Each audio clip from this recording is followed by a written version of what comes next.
Lads.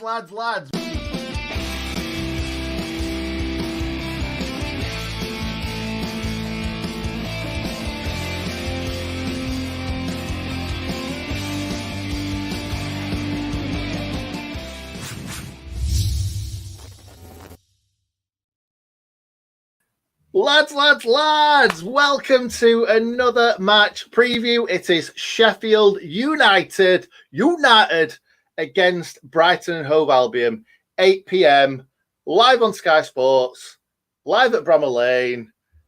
And I'm going to bring in somebody into the stream right now who no longer has a face.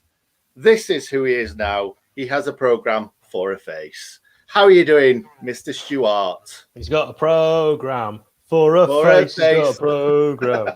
For a face. Yeah, it's the Brighton and Hove Albion, or as we call it on this channel, Brighton and Hove Halbion matchday programme.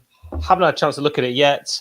I've been having a look at the back. This is the first one where we've got exactly the same number of players on the squad numbers on the back, which my 6-year-old nephew always finds incredibly fascinating. So he'll be very interested in that. You will be more interested to know, I'm sure, that the game is on Sky Sports main event from 7:45 p.m, but we don't care about that. It's all about the watch-along. And that starts on this channel at 7:30 p.m. Saturday. Yeah, boy. Are you excited for it? For the watch-along, do you know, the watch-alongs, to be honest, Nick, they've kind of kept these games interesting for me, so yeah. Yeah, and it's made me swear a lot less at my TV, for sure. Yeah, so I'm in a cracking mood today. The sun's out. I'm going out for my tea in a bit, as we say in Sheffield. Going out for me tea. Going to have a beer outside. This is the first time I'm going to a pub, so I'm really excited. So, do you know what? I'm in a bit of a mood with you, as you know, and we can't reveal why until Monday. Oh, for God's sake! I'll get my internet banking up in a minute. Jesus. Al's trying to extort money from me. So, Nick's cost me a little bit of money by money. Completely revealing some information I may or may not have needed. Can't say anything at this stage. Yeah, we can't. So stop talking about it, Hal. All right. I'm just, you're happy, I'm not. Okay. So let's talk about the last time we played professional football in the Premier League. It was against Wolves. We were defeated 1-0. We actually played all right, but we actually also ended up being relegated to the Championship. So we're still a Premier League club for another 6 games, and I'm not sure how much we're going to enjoy that because we've not played well for a very, very long time. But like I said, the Wolves game, we were certainly better. Earlier on today, I said, we played well against Wolves. If we're talking about last season's performances, we played badly against Wolves, but on the whole, this season, we played all right. I didn't hate watching us playing football. We nearly scored a goal. We actually probably didn't deserve to lose the game, but we did. 1-0. Willian Jose ended up scoring, even though Hal wrote William Jose, and then someone shouted at me in the match reaction. So that's all your fault. I'm blaming you. Nothing is my fault. Okay, I didn't actually. I wrote Willian. I don't want to throw Bobby in the background under the bus. But you've just done it. You could have took that as a man. You could have took that as a man for the team, and you blame Bobby in the background. Fine, it was me. I wrote his name wrong. But it's too late now. Yeah, it's too late. Yeah, okay, it was Bobby. It was all Bobby's fault. Sorry. It's one letter. It's fine. We'll get over it. If it was Hal's fault, I'd have berated him for it. But because it's Bobby's fault, we'll get on with it. We'll move on. Bobby's the best. Hal's the worst. So last time out, Hal, what happened? Sheffield United won, Brighton won. I was at this game with my dad, and I do not know how we did not win this game. At this point, we had achieved 40 points with 11 games to go, which meant that the Red and White Wizards sat 6th. We were officially safe after this one. Ender Stevens, that rasping drive, put the Blades in control against Brighton, but the lead was very short-lived as Morpie, of course one of our targets, marked his return to the starting lineup with a headed equaliser. That Ender goal actually won goal of the season as well for the Blades. So it was quite a day. what a rasper it was, mate. It were an absolute banger. And do you know what? I wasn't at that game because I was on my honeymoon in Mexico. And I was me and my missus were the only two in the bar that obviously supported United. No one else was watching the TV because it's Sheffield United against Brighton. No one cares about that game. And when we scored, because obviously it were a banger of a goal. And even when he hit it in the top bins, he still didn't think it was in because it was that close to the corner. I went, whoa, like that. And literally everyone just stared at me. And I felt like a right idiot. Yeah, no, we've all done that. I'm sure there's lots of people watching who've celebrated Blade's goals, went on holiday overseas, possibly being the only Blade in the bar. I did that when I was with my wife in Mallorca, and it was actually a Sheffield derby. And we took the lead against Wednesday in a game that went back and forth. And I had no idea, because I was going absolutely crazy, that the bar was full of pigs. And it was only when they scored, and I suddenly was like, maybe I won't cheer the next. And as it turned out, 3. Yeah, do you know what? That same game as well, the Brighton one, obviously we scored, and then they scored straight away after. Yeah, I jumped up, made an idiot of myself, and then I saw that Brighton had scored, and I'm like, I feel like a bit of an idiot now. And I jumped up for that one, yeah. So a little bit similar to yours. So team news. I've listened to Mr. Hecky Bum earlier on, and sorry, that's going to have to be his name from now on. Into I was calling him all day. So long term is still Mr. JOC, Jack O'Connell. Gutted. Billy Sharp and Ollie McBurney obviously out for the season, so I can't see Jack O'Connell being back by the end of the season. Obviously, the other two are out. We know that for certain. Short term, Basham. Little bit of news from Nathan Hemmingham today. I saw that Basham, they thought that it was a tear, and it turned out it was a bleed. So they didn't really know what it was at first. He tried to come back into training and wasn't successful. So that's the reason why Basham's been out for a bit. Hopefully he's on the comeback trail now. Sander Bergart getting closer and closer and closer to first team football, but I can't see him featuring in this game, even from the bench. Also, Robbo, Mr. What do you call him, Hal? Jackie Longthrow. I didn't need you for that, did I? Jackie Longthrow. Jackie Longthrow. He's just behind Sander Berger. He's been injured for a very, very long time, but as he's not one of the main players, we've barely heard anything from him in such a long time. So it would be nice to see him back. You never know. He might be a good championship player for us next season, or we might let him go. No changes to the team. Nobody's back, and I don't think anybody's injured. So the predicted lineup for this one, me and Hal have both gone for the exact same team. We think it's going to be an unchanged side. I'm not sure if we've had an unchanged side all season, but I've got a feeling that it might be the same again for this game. Hopefully, Mr. Johnny Lundstrom's not going to feature. And I'll quickly go through it. It's Aaron Ramsdale in the net, Ampadu, Egan, Bryan in defence, Baldock, Stevens at wing-backs, Norwood defensive midfield, Ozzy and Fleck in the midfield, and then Brewster and Didsey up front. You never know, it might change the front two, but it would be nice to see a front two start kind of 3, 4, 5 games in a row. I would like to see Brewster get more game time, so that would be nice. And I think that is about it. Obviously, Jayden Bogle, it'd be nice to see him feature at some point because, to be fair, I'll bring Hal back in. In these last few games, in the last few games before Wilder got sacked. Oh my God, what's up with me? I did really well until that point. Since Wilder left, Bogle was incredible, and Bogle was probably one of our best players in the second half of this season. It's just really, really unfortunate that he's not getting any game time. So, Hal, let's hear from you and hear about the Brighton team. Yeah, like our match with them last season, Brighton know a point keeps them in the Prem. They will be without key defender Ben White. Brighton and Hove Albion will also be without Solly March. He's a wing-back, and the young right-back who's very good, Tariq Lamptey. He's a player you'd want to keep hold of.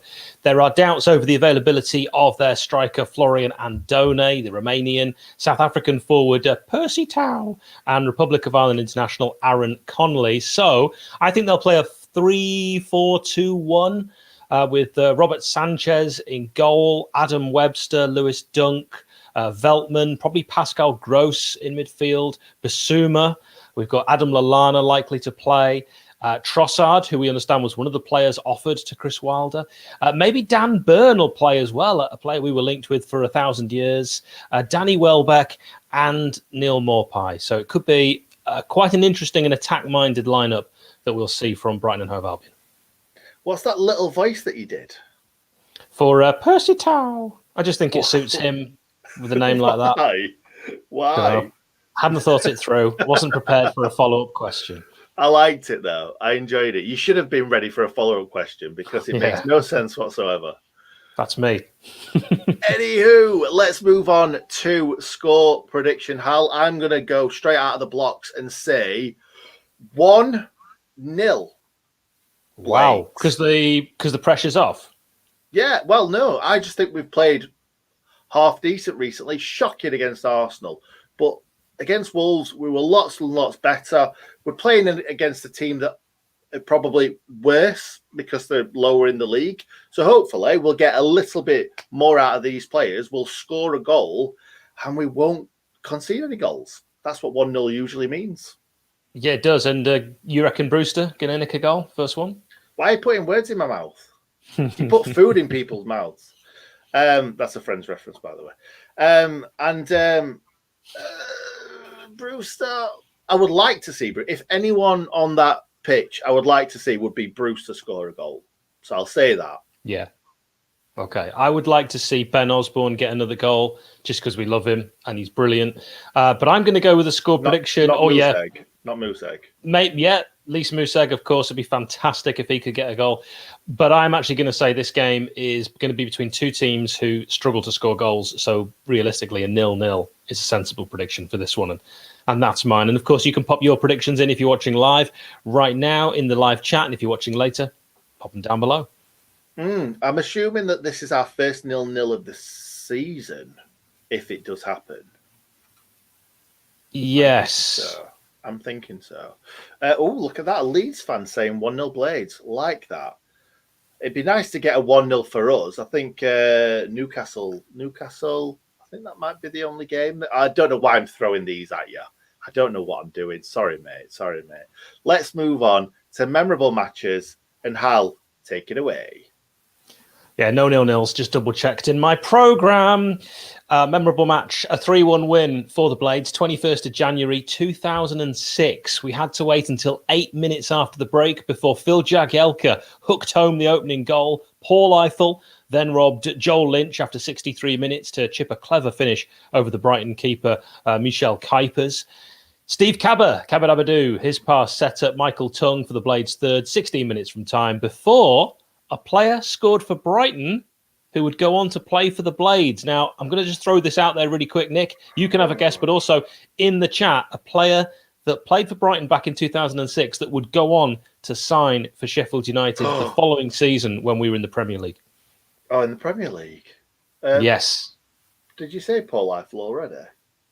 Yeah, he also did. I don't think he played for Brighton. Not that I want to make that awkward. Did. Oh, no, never. What year was this? 2006? So 2006, we signed him for the next season in the Premier League in the January window. He scored one goal in the Premier League against Bolton.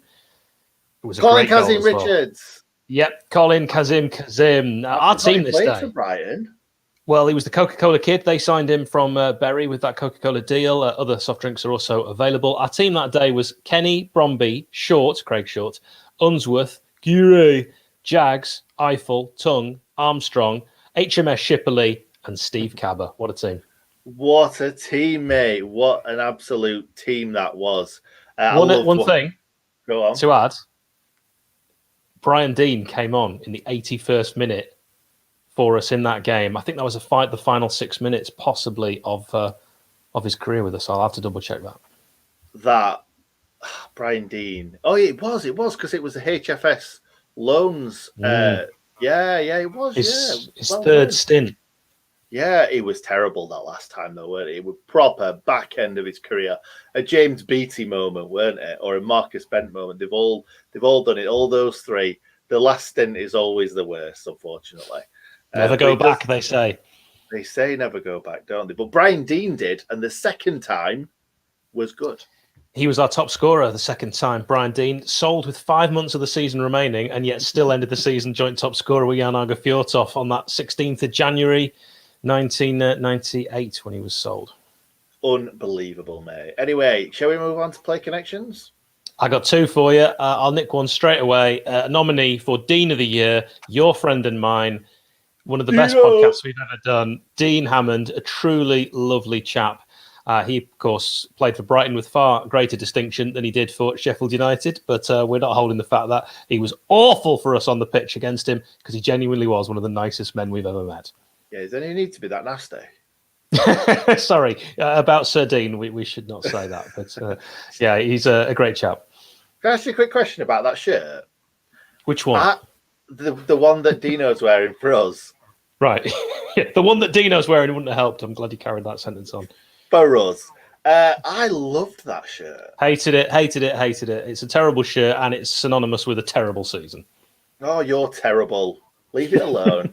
I really like that shirt. I've always liked that shirt. And I was gutted that we played so badly in it because I really liked it. Yeah, I didn't buy it.